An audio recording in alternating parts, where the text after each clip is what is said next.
বিজয়ের উৎসব কিভাবে করবে, আল্লাহ সূরাতুন নাসরের মধ্যে আল্লাহ দিক নির্দেশনা দিয়েছেন। সুবহানাল্লাহ।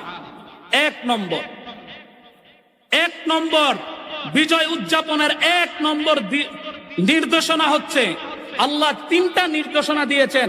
এর মধ্যে এক নম্বর হলো ফাসাব্বিহ, তোমরা একমাত্র পবিত্রতা বর্ণনা করো আল্লাহর। সকলে বলি সুবহানাল্লাহ।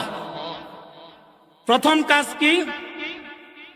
আল্লাহর পবিত্রতা বর্ণনা করা, কারণ এই বিজয় কে দান করেছেন?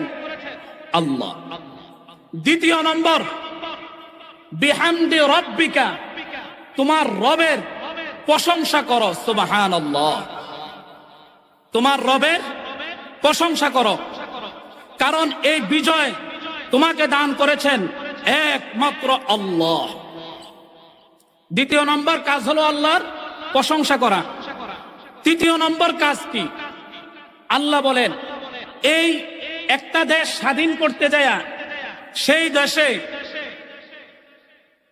যুদ্ধ বিগ্রহ হয়, আর এই যুদ্ধ বিগ্রহ হওয়ার কারণে অনেক সময় নিরপরাধ মানুষও নির্যাতনের শিকার হয় কি হয় না? জোরে বলেন তো। নিরপরাধ মানুষও নির্যাতনের শিকার হয়। সেই জন্য আল্লাহ বলেন, ওয়াস্তাগফির, আল্লাহর কাছে ক্ষমা চাও। কেন? এই যুদ্ধ বিগ্রহের কারণে যদি অনিচ্ছা সত্ত্বেও কারো উপর অন্যায় হয়ে থাকে, জুলুম হয়ে থাকে, সেজন্য তুমি তোমার রবের কাছে মাপ চাও। সুবহানাল্লাহ। তাইলে আমরা বিজয়ের উদযাপন কিভাবে করব তার কয়টা নির্দেশনা পাইলাম? জোরে বলেন, কয়টা পাইলাম? তিনটা। এক নম্বরে আল্লাহর পবিত্রতা বর্ণনা করা, দুই নম্বরে আল্লাহর প্রশংসা করা, তিন নম্বরে আল্লাহর কাছে ক্ষমা চাওয়া। ঠিক কিনা? এটা তো আল্লাহ কোরআনে নির্দেশ দিয়েছেন। হাদিসের মধ্যে নবীজি চমৎকার দৃষ্টান্ত দিয়েছেন। নবীজি সাল্লাল্লাহু আলাইহি ওয়াসাল্লাম মদিনা থেকে মক্কায় বিজয় বেশে প্রবেশ করতেছেন। মক্কার লিডার, মক্কার নেতা, মক্কার প্রেসিডেন্ট, মক্কার সুপ্রিম পাওয়ার নিয়ে মদিনা থেকে মক্কায় প্রবেশ করতেছেন। নবীজি সাল্লাল্লাহু আলাইহি ওয়াসাল্লামের অবস্থা এমন, নবীজি সাল্লাল্লাহু আলাইহি ওয়াসাল্লাম একটা উটের উপর বসা ছিলেন, আর নবীজি সাল্লাল্লাহু আলাইহি ওয়াসাল্লামের মাথার মধ্যে একটা কালো পাগড়ি বাঁধা ছিল। নবীজি সাল্লাল্লাহু আলাইহি ওয়াসাল্লামের মাথাটা নিম্নগামী ছিল। সুবহানাল্লাহ। জোরে সরে পড়েন।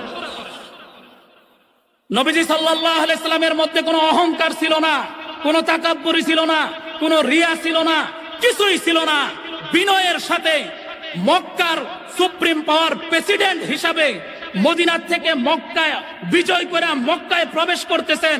মক্কার প্রেসিডেন্ট হিসাবে ওই দিন পর্যন্ত নবীজি সাল্লাল্লাহু আলাইহি ওয়াসাল্লাম বিনয়ের সাথে মক্কায় প্রবেশ করতেছেন। সুবহানাল্লাহ।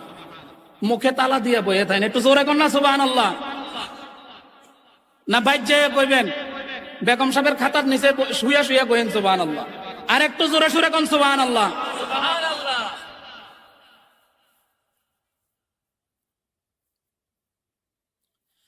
মক্কায় প্রবেশ করছেন মক্কার প্রেসিডেন্ট হিসাবে বিনয়ের সাথে।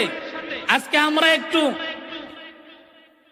ব্যবসা বাণিজ্য ভালো হইলে, পোশাক আশাকে দেখতে শুনতে ভালো হইলে, কোন রকমের একটা পদ পজিশন পাইয়া গেলে আমাদের ভাবে, আমাদের অহংকারে, আমাদের দেমাগে, আমাদের পা জমিনে লাগে না। ঠিক কিনা?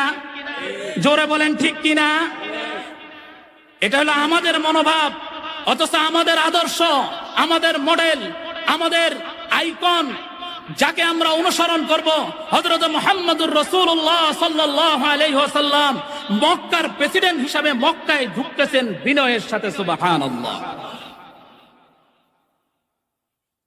মক্কায় প্রবেশ করলেন। মক্কায় প্রবেশ করে সোজাসুজি চলে গেলেন হযরত উম্মে হানি রাদিয়াল্লাহু তাআলা আনহার ঘরের মধ্যে। সেখানে যাইয়া নবীজি সাল্লাল্লাহু আলাইহি ওয়াসাল্লাম 8 রাকাত নামাজ পড়লেন। বলেন জোরে সোরে সুবহানাল্লাহ। কয় রাকাত নামাজ পড়লেন? 8 রাকাত। সেই নামাজের নাম হইল সালাতুল ফাত, বিজয়ের নামাজ। সুবহানাল্লাহ। আমরা বিজয় উদযাপন করি কিভাবে? আর আমাদের নবী আমাদের কলিজার টুকরা হযরত মুহাম্মদুর রাসূলুল্লাহ সাল্লাল্লাহু আলাইহি ওয়াসাল্লাম বিজয় উদযাপন কিভাবে করতে হবে শরীরে নবী দেখাই দিয়ে গেছেন, শিখাই দিয়ে গেছেন, ঠিক কিনা?